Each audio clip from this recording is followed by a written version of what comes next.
Di ujung utara Sumatera, terdapat sebuah daerah aliran sungai besar yang menyokong Kabupaten Mandailing Natal dan Tapanuli Selatan. Seperti kebanyakan wilayah yang ada di Sumatera Utara dan Aceh, daerah ini masih menyimpan keanekaragaman hayati yang sangat luas serta kekayaan alam yang sangat penting bagi keberlangsungan kehidupan masyarakat lokal.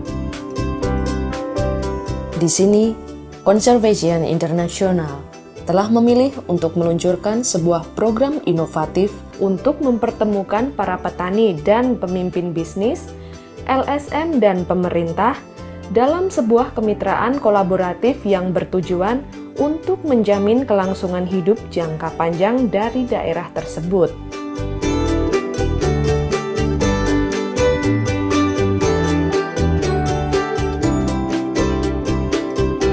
Hutan dan sungai di sini menyokong kegiatan pertanian, perkotaan, perkebunan, dan sekolah, serta hampir 1 juta orang yang ada di daerah pegunungan hingga ke laut. Walaupun berkontribusi bagi kehidupan dan mata pencaharian masyarakat di seluruh wilayah, kekayaan alam ini sedang terkena dampak yang parah.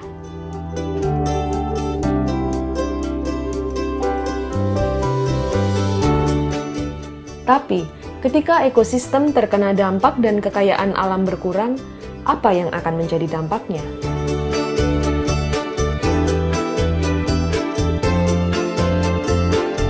Mengapa daerah aliran sungai ini penting? Siapa yang akan diuntungkan? Dan bagaimana caranya secara kolektif kita dapat menjamin sumber daya yang amat berharga ini tetap ada untuk melayani generasi berikutnya?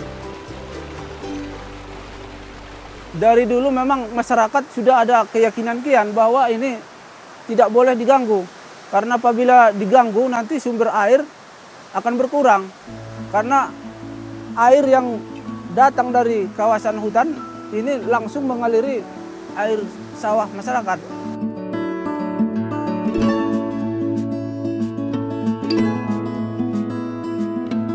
Kekayaan alam unsur inti dari seluruh masyarakat agraris dan fondasi gaya hidup berkelanjutan jangka panjang. Namun, ketika ekosistem terkena dampaknya dan kekayaan alam berkurang, dampak yang terjadi dalam jangka panjang dapat menghancurkannya. Saat ini kita memulai sebuah program besar, yaitu program Landscape Berkelanjutan, di mana bertujuan untuk memang bagaimana kita memfasilitasi sebuah proses membangun keberlanjutan ekonomi, green economy, dalam konteks landscape yang besar. Di mana kita mengutamakan semua sektor, yang terutama misalnya pemerintah daerah, private sector atau perusahaan, dan masyarakat, khususnya masyarakat petani juga, ini terlibat bersama-sama membangun kegiatan-kegiatan yang memang mendukung pelestarian alam dan sekaligus ekonomi. Ketika air menuruni pegunungan, air tersebut memelihara pertumbuhan palem nira. Disadap untuk memperoleh air gulanya yang lengket, pohon ini merupakan bagian penting dari perekonomian lokal dan bergantung pada pasokan air bersih dan segar. Rata-rata semuanya penduduk Ekbaniro itu memproduksi gula merah. Ya sekarang itu harganya 12.000 per kilo Pak. Tapi harga gula merah itu biasanya beda menjelang bulan puasa daripada seperti saat-saat ini. Kan bulan puasa kan keperluan gula merah cukup banyak buat kue lebaran kan. Nah makanya harga gula aren itu tinggi kalau menjelang puasa. Bisa mencapai 18.000 per kilo Pak. Palem nira membutuhkan air dengan intensitas tinggi. Jika kualitas air memburuk atau tingkat air menurun, tanaman komersial yang berharga ini akan rusak. Tapi, palem nira bukan satu-satunya tanaman yang berharga bagi masyarakat daerah ini. Kalau kita ingin mensejahterakan petani itu untuk membangun keberlangsungan ekonomi yang di bawah ini, di wilayah lanskap ini, sangat jelas tampaknya masyarakat kita ini membutuhkan kebijakan-kebijakan yang memang bisa mengurangi risiko terjadinya longsor tadi, atau mengurangi risiko kehilangan air yang langsung ke laut, sehingga suplai air itu tetap kepada wilayah sektor pertanian.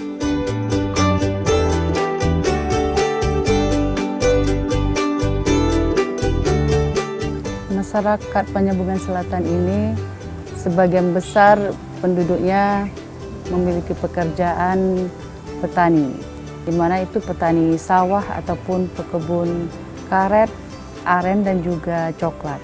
Memang petani karet ini kondisinya kalau saat ini masih sangat memprihatinkan lah, karena dari hasil produksinya masih sangat kurang, terutama kalau musim hujan.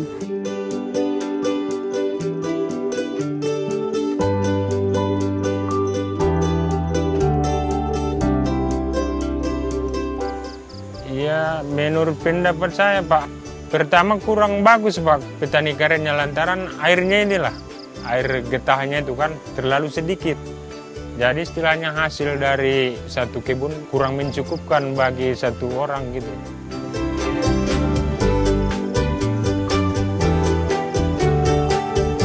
Petani karet harus dikasihkan informasi bagaimana ataupun teknologi bagaimana untuk meningkatkan produksi karet dan juga bagaimana meningkatkan kualitas karet.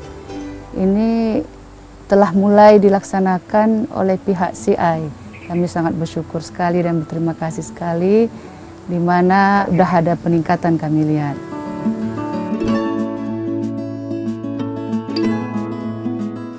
Dua bulan kemarin itu, Pak, di belakang rumah kan ada pohon karet sekitar 300 batang lebih. Itu disadap dari hari Jumat sampai Rabu, hasilnya cuma 16 kilo per minggu. Ke belakangannya itu datang anggota CI, kemudian kita program di situ sebanyak 50 batang. Disadap dengan 4 kali sadapan, hasilnya cukup lumayan, Pak. Dapat 15 kilo, 4 kali sadapan. 50 pohon, Pak. Berarti yang 50 hampir banding dengan yang 300.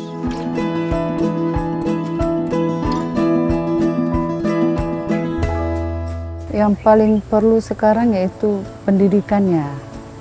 Pendidikan kepada dari usia dini sampai juga dengan bidang seperti di bidang pertanian ini. Untuk pendidikan ini bukan saja menjadi tanggung jawab pemerintah, tetapi ini kita jadikan gerakan dari seluruh pihak, yaitu dari masyarakat, dari pemerintah sendiri, dan juga dari pihak-pihak swasta. Jadi kita harus bersinergi untuk meningkatkan pendidikan masyarakat.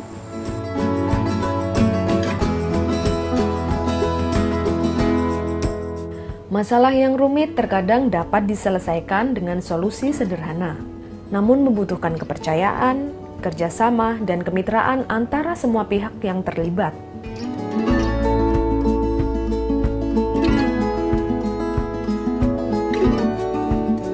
Pendidikan adalah komponen kunci dalam menjamin mata pencaharian yang berkelanjutan, dan sebagian besar masyarakat serta dampak yang diakibatkan dapat ditemukan di perkotaan dan pinggiran kota.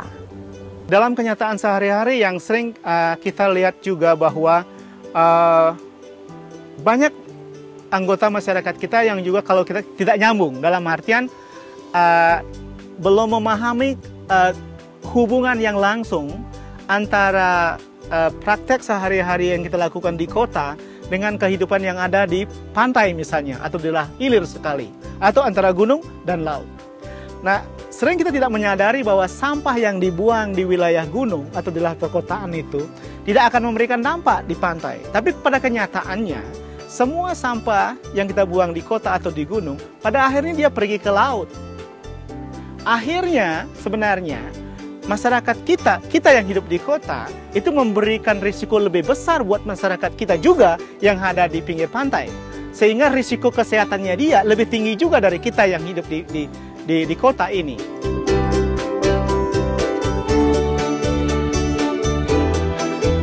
Kota-kota di seluruh dunia telah mengimplementasikan program mata pencaharian berkelanjutan dan lingkungan hidup yang sehat.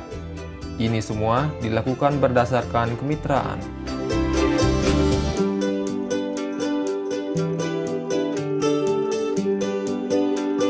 Oleh karena itu menurut kami adalah program pendidikan yang sifatnya memberi pemahaman bahwa lingkungan itu, alam itu sebenarnya secara ekologi dia nyambung, connected.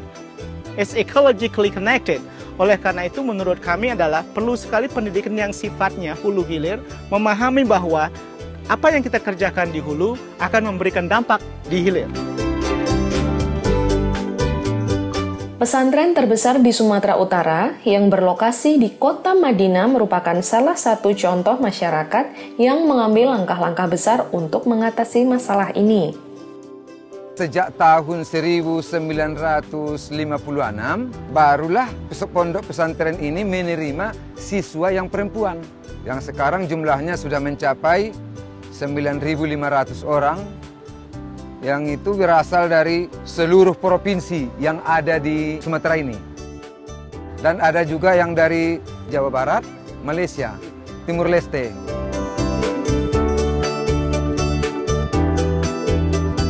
Sebenarnya kalau untuk komunitas pesantren itu, untuk pemakaian ke sungai itu seharusnya dijaga.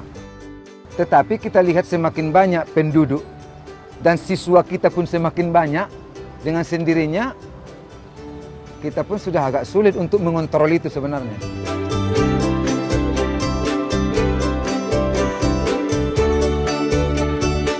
Kita di sini sekarang sudah ada pembangunan tentang biogas itu, sehingga anak-anak lebih mudah nanti, baik ya untuk masak, baik ya untuk penerangan, mungkin bisa dipakai oleh anak-anak kita nanti di sini.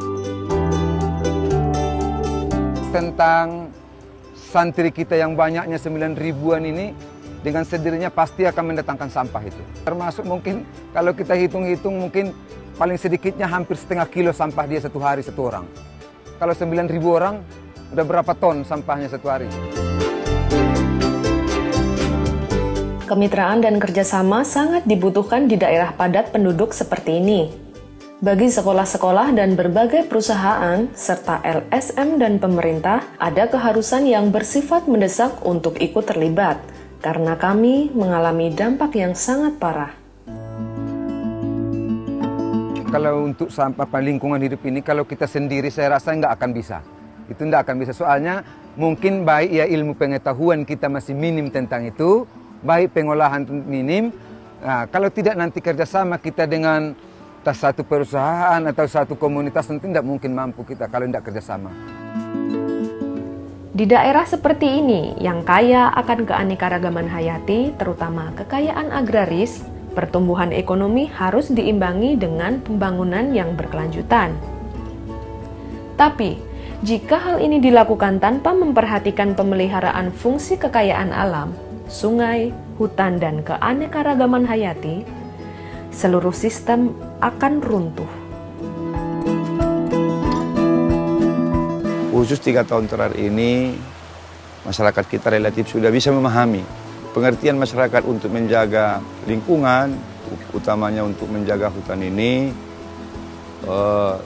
semakin tumbuh kembang.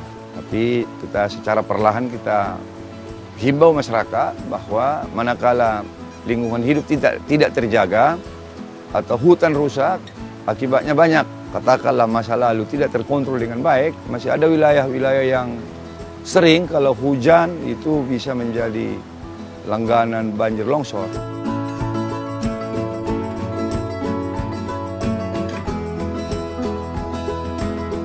Mengenai posisi lingkungan hidup dan juga konservasi dalam RPJM yang sudah kami buatkan, sebenarnya ini merupakan tugas yang maha berat, di mana kami harus membenahi sumber daya manusianya, sehingga paham arti dan makna akan lingkungan hidup.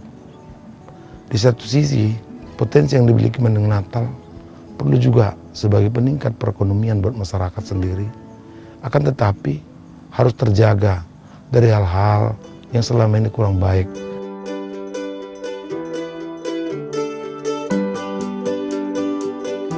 Kita ingin supaya daya kreasi, daya inovasi dari masyarakat kita ini tumbuh kembang. Dan kita yakinkan mereka membangun sebuah daerah sesungguhnya tidak hanya tanggung jawab pemerintah daerah saja, tapi adalah tanggung jawab bersama. 2 tahun terakhir ini, kita pun ingin menjaga yang disebut dengan filosofi pembangunan berkelanjutan. Tentu pembangunan infrastruktur misalnya tidak haruslah merusak lingkungan yang ada.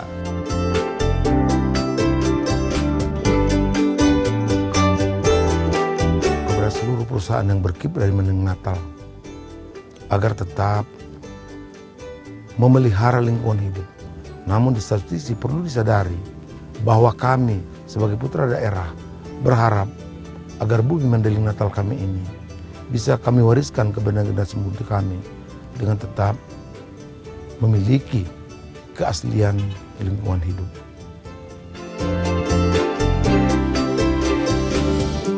Sebagian besar perusahaan menimbulkan dampak lingkungan di lokasi mereka beroperasi.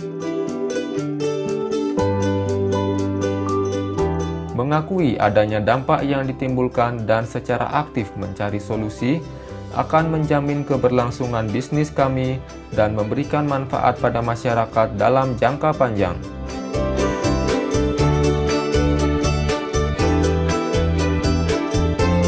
Yang kita sebut keberlangsungan ini bukan hanya dalam konteks kita mendapat produk itu saja, tetapi kita ingin melihat bahwa semua kita, entah pemerintah, entahkah masyarakat, entahkah private sector, itu perlu kita melihat bersama, reinvest bagaimana natur alam bisa tetap berfungsi untuk menjaga, memberikan jasa lingkungannya kepada kita. Karena apa? Perusahaan-perusahaan tadi, dia sangat tergantung pada alam. Kelapa sawit adalah salah satu tanaman komersial terbesar di Indonesia.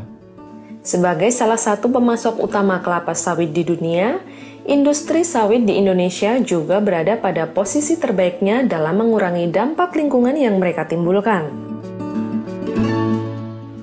Di sini, di Tapsel dan Madinah, di mana kekayaan alam sangat penting bagi perkembangan bisnis, industri sawit dengan kehadirannya yang signifikan berada pada posisi terbaiknya dalam menerapkan praktek-praktek bisnis berkelanjutan dan mendorong perusahaan lain untuk melakukan hal yang sama.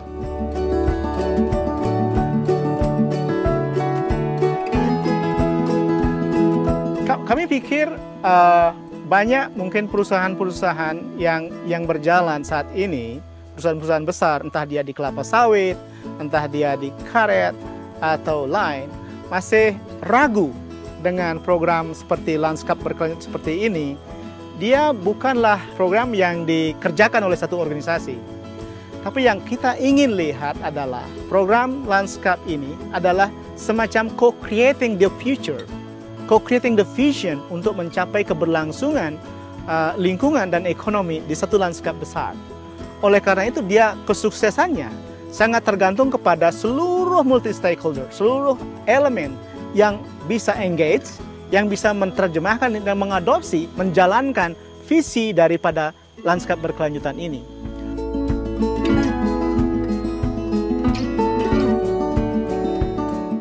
Keberlanjutan dapat diraih, khususnya industri sawit yang sedang dalam posisi terbaiknya untuk menunjukkan jalan selanjutnya. Dengan menerapkan praktek pertanian yang terbaik, memberi pengakuan dan dukungan sosial bagi masyarakat lokal, dan melindungi daerah aliran sungai, industri sawit dapat membuka jalan bagi semua bisnis di wilayah ini. Menjamin masa depan yang sehat, menguntungkan, dan berkelanjutan. Ekosistem yang ada di Madinah dan Tapsel bersifat kompleks dan harus menyokong kehidupan kami pada seluruh bentang alam. Namun ketika kami pindah lebih jauh menuju laut, dampak yang kami timbulkan terus bertambah.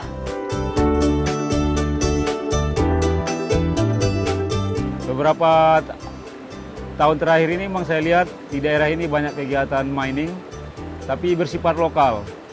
Jadi bisa dibilang 40% mungkin penghasilan masyarakat di sini dari mining. Mungkin lebih banyak mainnya di darat.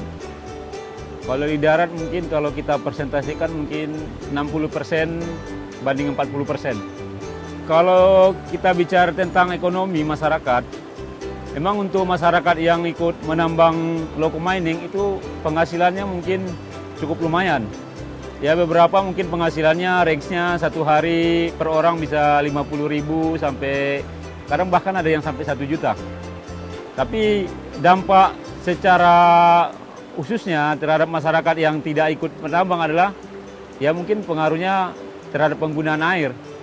Sama jangka panjangnya mungkin beberapa daerah di sini mungkin ada beberapa tempat yang tidak bisa digunakan lagi untuk pertanian. Seperti persawahan yang sudah dilakukan untuk local mining itu mungkin tidak ada sawah lagi. Ini kami sudah membuatkan perda mengenai tambang rakyat dan kami juga mengharapkan pemerintah pusat agar segera memberikan hak dan wewenang kepada kami melalui WP sehingga barangkali masyarakat penambang yang puluhan ribu ini bisa kami ajak untuk menertibkan semua tambang mereka, terutama dalam pengelolaannya, agar tidak berada di sembarang tempat. Kami berhasrat agar ini dilokalisasi, dibuat amdalnya, sehingga barangkali bahan-bahan kimia yang sangat-sangat menakutkan untuk merusak kesehatan di masa akan datang bisa kita perkecil. Saya kedepannya sebenarnya ingin membantu masyarakat di sini mencarikan solusinya. Mungkin kita dengan membuat suatu lembaga, kita akan bantu masyarakat memberikan skill. Itu mungkin jangka pendeknya yang akan kita bantu. Jadi sambil kita memberikan suatu informasi bahwa dengan hal-hal seperti ini akan merusak lingkungan. Sekarang efeknya adalah dengan tidak adanya sawah lagi di desa ini. Jadi sekarang kita untuk makan, beras kita harus beli. Kalau dulu di sini termasuk lumbung beras di sini, banyak beras. Sekarang tidak ada sawah lagi. Sekarang itu berdirinya adalah pohon-pohon sawit.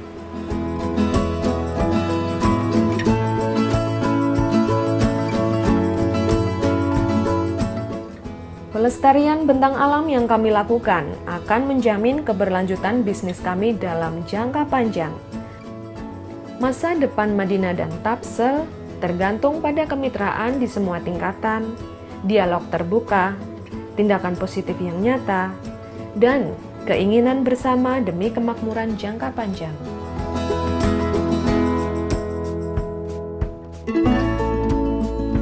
Kami sangat merasa bahwa landscape yang kita punya ini adalah wilayah kita juga. Kita benar-benar sharing apa yang ada di wilayah landscape ini. Oleh karena itu kita perlu membangun sebuah visi yang sama untuk membangun keberlanjutan ekonomi untuk landscape ini. Peran dari bapak-bapak dan ibu-ibu sekalian atau para partner semua sangat kami harapkan karena dengan kebersamaan inilah kita bisa mencapai tujuan landscape berkelanjutan ini. Hutan atau lingkungan hidup itu bukan warisan dari nenek moyang kita, tapi sesungguhnya pinjaman dari anak cucu kita. Konsekuensinya tentu kalau dia bersifat pinjaman harus kita jaga, kita lestarikan lebih baik lagi untuk hari-hari mendatang.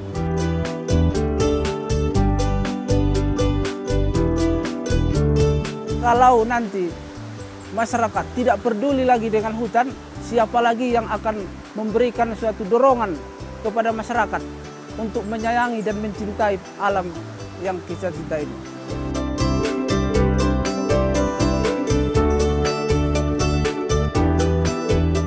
Kenapa air ini perlu kita jaga? Nggak ada lagi, selain ini nggak ada lagi sumber air kita. Maka inilah yang kita jaga selama ini. Jadi hutannya pun nggak boleh ditebangi.